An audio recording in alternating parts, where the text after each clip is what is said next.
السلام علیکم ویورز، امید کرتی ہوں سب خیریت سے ہوں گے اور سب کے لیے قرآن پاک کا ترجمہ عملی زندگی میں مددگار ثابت ہو رہا ہوگا۔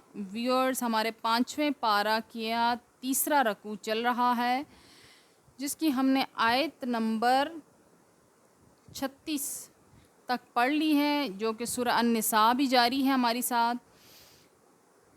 تو چلیے آج کا لیسن اپنا شروع کرتے ہیں۔ اعوذ باللہ من الشیطان الرجیم، بسم اللہ الرحمن الرحیم۔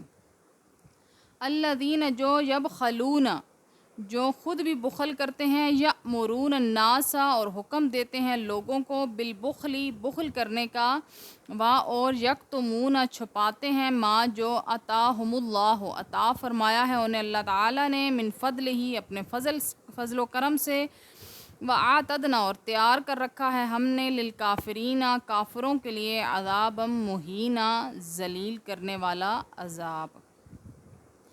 ابھی یہ کیا حکم ہے کہ اللہ پاک ارشاد فرما رہا ہے کہ جو بخل کرتے ہیں، اب بخل کون کرتے ہیں کہ حکم دیتے ہیں لوگوں کو بخل کرنے کا، یعنی اچھی بات سے روکتے ہیں، یعنی کہتے ہیں کہ چھوڑو یہ اس کا معاملہ ہے، وہ جانے اور اس کا کام جانے، ہمارا کام تو ہم اپنا کام نکالیں۔ اللہ پاک فرماتا ہے کہ ایسا بخیل ہے انسان، اور پھر اللہ پاک نے جس کو علم بھی عطا کر رکھا ہے اور وہ اس کو چھپا کے رکھے، لوگوں کو بتائے نہ، تو اس کے لیے بھی یہی حکم ہے۔ اللہ پاک نے فرمایا کہ ایسے لوگوں کے لیے اللہ پاک نے شدید عذاب تیار کر رکھا ہے۔